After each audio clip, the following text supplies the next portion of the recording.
মৃত্যু যেহেতু হবে, নেককার আর বদকারের মৃত্যু কখনো এক হবে না।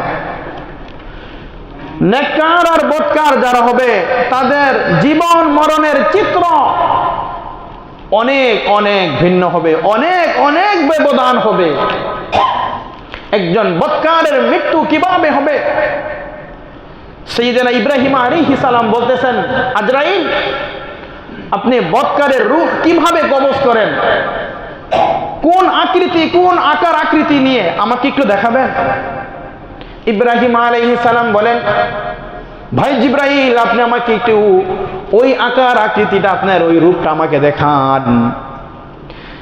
আজরাইল আলাইহিস সালাম বলেন, আল্লাহর পয়গম্বর, ওই রূপ দেখে আপনি সহ্য করতে পারবেন না, বেহুশ হয়ে যাবেন।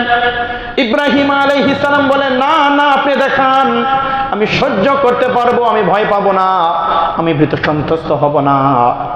কিতাবের মধ্যে আসছে, আজরাইল আলাইহিস সালাম বললেন, ও আল্লাহর পয়গম্বর, আপনি চেহারাটা অন্যদিকে ঘোরান।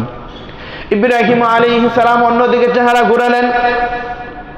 আজরাইল আলাইহিস সালাম ভয়ঙ্কর এক ভীষণ বিশ্রী এক দৈত্যর মতো একটি লোক হিসেবে তিনি আকার আকৃতি ধারণ করলেন।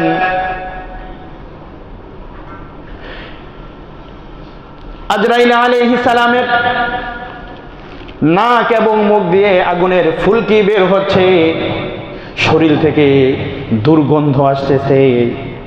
তাকে দেখলেই ভয়ে মানুষ ভীত সন্ত্রস্ত হয়ে যাবে। আজরাইল আলাইহিস সালাম বললেন, আল্লাহর পয়গম্বর ইব্রাহিম, এবার আপনি আমার দিকে তাকান। ইব্রাহিম আলাইহিস সালাম আজরাইলের দিকে তাকায়া একটা চিৎকার দিয়া বেহুশ হয়ে জমিনে পড়ে গেছে। একটা চিৎকার দিয়া ইব্রাহিম আলাইহিস সালাম আজরাইলকে দেখে বেহুশ হয়ে পড়ে গেছে। দীর্ঘ সময় পর্যন্ত ইব্রাহিম আলাইহিস সালাম অচেতন, তার কোনো হুঁশ নেই, তার কোনো জ্ঞান নেই।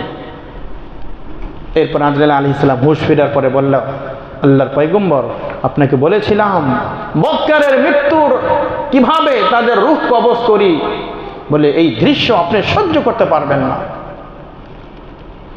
হাদিসের ভাষ্য হলো এমন, যখন কোনো বদকারের মৃত্যু হয়, আল্লাহ তাআলা বলে, আজরাইল যাও, আমার ওই নাফরমানের কাছে যাও, ওই নাফরমানের কাছে গিয়া ওই নাফরমানের রূহটা তুমি কবজ করে নিয়ে আসো। আজরাইল আলাইহিস সালাম বিশাল আকৃতির রূপ ধারণ করে, তার চোখগুলো এমন আগুনের অগ্নিশিখার মতো, তার মুখ দিয়ে নাক দিয়ে আগুনের ফুলকি বের হচ্ছে। আজরাইল আলাইহিস সালামের কাছে জাহান্নামের তৈরি, জাহান্নামের আগুনের তৈরি কাঁটাযুক্ত একটা গুর্জ থাকবে। ওই গুর্জ নিয়ে আজরাইল আলাইহিস সালাম বদকারের সামনে চলে আসে।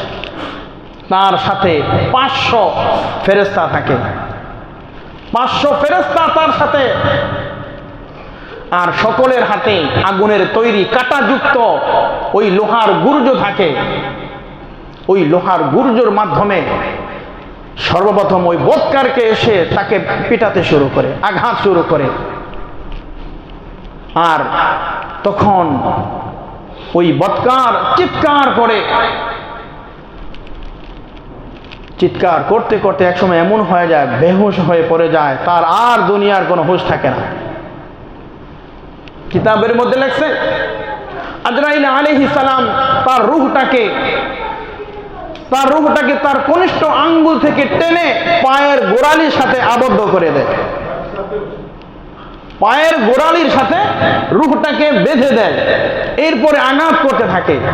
জিবরাইল আলাইহিস সালাম, আজরাইল আলাইহিস সালাম একজন, তার সাথে আরো 500 ফেরেশতা, যাদের প্রত্যেকের হাতে আগুনের তৈরি কাঁটাযুক্ত এই লোহার গুর্জ তার আঘাত করতে থাকে। এই আঘাত যখন করে তখন চিৎকার করতে থাকে।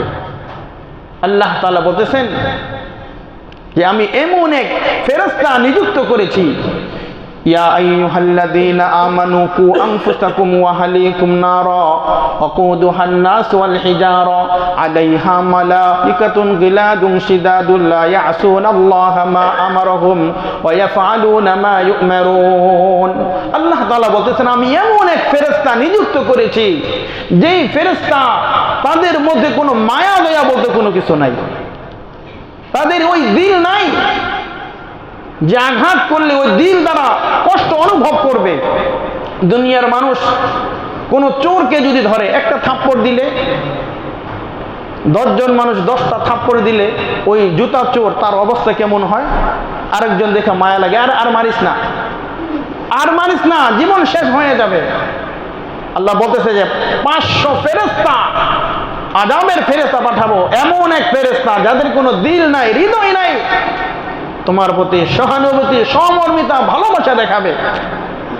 বলে তাদের কোনো চোখ নাই, যেই চোখ দ্বারা অবলোকন করবে, দেখবে তোমার এই দৃশ্য, করুণ দৃশ্য দেখে মায়া লাগবে, তাদের কোনো চোখ নাই। তাদের কোনো শ্রবণ শক্তি নাই, যে শ্রবণ শক্তি দিয়ে তোমাদের চিৎকার শুনে দিলের মধ্যে মায়া লাগবে, ভালোবাসা লাগবে, তোমাকে ছেড়ে দিবে। বলে এমন কিছু ফেরেশতা আমি নিযুক্ত করে রেখেছি এক বৎকারের মৃত্যুর সময়। কিতাবের মধ্যে লেখছে, তখন এই পায়ের গোড়ালির মধ্যে রূহটাকে আটকায়া হাঁটু পর্যন্ত পিটাইতে থাকে। হাঁটু পর্যন্ত আসার পরে এরপরে হাঁটুর মধ্যে আবার রূহটাকে বেঁধে দেয়। রূহটাকে বাঁধার পরে আমার হাঁটু থেকে পিটাইতে পিটাইতে, হ্যাঁ, ওই লোহার কাঁটাযুক্ত, আগুনের তৈরি কাঁটাযুক্ত ওই লোহার গুর্জ দিয়া পিটাইতে পিটাইতে এই পর্যন্ত আসে, সিনা পর্যন্ত আসে। মৃত্যুর সময় বলি না, আরে পাওটা শেষ, পাও গেছে গা, পাও লড়তেছে না, এই অর্ধেক চলে গেছে, হাঁটু পর্যন্ত চলে গেছে, কোমর পর্যন্ত চলে গেছে, বুক পর্যন্ত চলে গেছে, বলে হাত সব কিছু চলে গেছে, এখন শুধুমাত্র কেবলমাত্র নিঃশ্বাসটা এখন জারি আছে, আর কিছু এখন বাকি নাই। সর্বশেষ আজরাইল আলাইহিস সালাম এমন এক থাবা মারে, বলে থাবার সাথে সাথে তার কলিজা থেকে ওই পিত্তের ভিতরে গিয়ে রূহটা পালায়। সেখান থেকে টান দিয়ে ধরে এনে, হ্যাঁ, কিতাবের মধ্যে লেখছে জাহান্নামের তৈরি এক রুমাল এই থুতুনির নিচের মধ্যে আজরাইল আলাইহিস সালাম দিয়া দেয়। দেওয়ার পরে আল্লাহর কোরআনের ভাষ্য হলো এমন, ওয়ালাউ তারা ইযি যালিমুনা ফি গামারাতিল মাউতি ওয়াল মালাইকাতু বাসিতু আইদিহিম আখরিজু আনফুসাকুম, হে বদাত্মা, আখরিজু আনফুসাকুম, তোমার ভিতর থেকে, তোমার শরীর থেকে ওই বদ আত্মাকে বের করে এই জাহান্নামের এই রুমালের মধ্যে ছেড়ে দাও।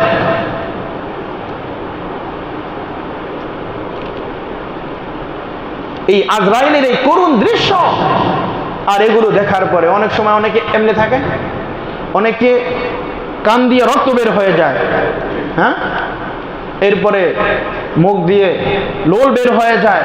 বলে আজরাইলের এই দৃশ্য দেখার পরে, এই করুণ দৃশ্য দেখার পরে আর ওই মানুষ সহ্য করতে পারে না।